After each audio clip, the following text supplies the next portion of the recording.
नमस्कार शेतकरी बांधवांनो तसेच यूट्यूब चाहत्यांनो, ॲग्रिकल्चर अँड हवामान या चॅनलवर आपलं स्वागत आहे। सर्वप्रथम तुम्हा सर्वांना प्रजासत्ताक दिनाच्या हार्दिक शुभेच्छा।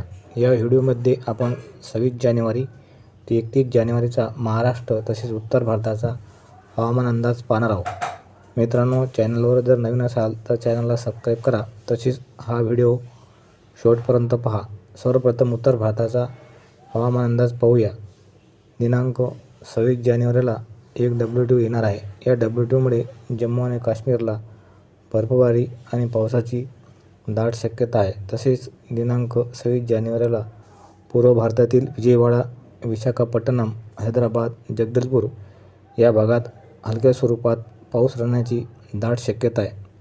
मित्रांनो, यापूर्वी येऊन गेलेले WTO तितकीसे प्रभावशाली नव्हती, परंतु आता यापुढे येणारे WTO हे प्रभावशाली राहणार असून त्यामुळे पहाडी भागात मोठ्या प्रमाणात बर्फबारी आणि पाऊस राहणार आहे।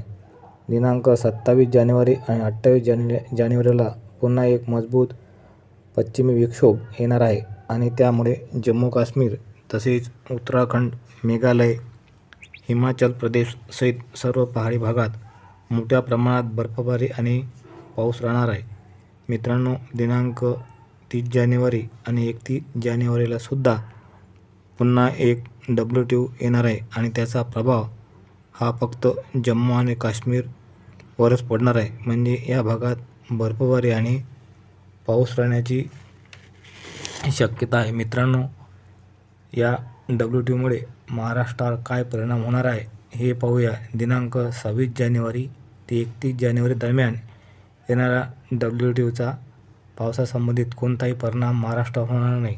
म्हणजे दिनांक 26 जानेवारी ते 31 जानेवारी दरम्यान महाराष्ट्रातील पश्चिम महाराष्ट्र, मराठवाडा, कोकण विभाग, खानदेश आणि विदर्भात कुठेही पावसाची शक्यता नाही। परंतु उत्तरेकडील थंड वाऱ्याच्या प्रभावामुळे थंडीचे प्रमाण कायम राहून दिवसाच्या तापमानात मात्र वाढ होणार आहे। मित्रांनो, फेब्रुवारीत हवामान कसे असेल हे पुढील व्हिडिओमध्ये सांगितले जाईल। तेव्हा व्हिडिओ आपणास आवडल्यास व्हिडिओला लाईक करा, कमेंट करा, तसेच पुढील नवीन व्हिडिओ आपणापर्यंत पोहोचण्याकरता ॲग्रिकल्चर अँड हवामान या चॅनलला सबस्क्राईब करा। धन्यवाद शेतकरी बांधवांनो।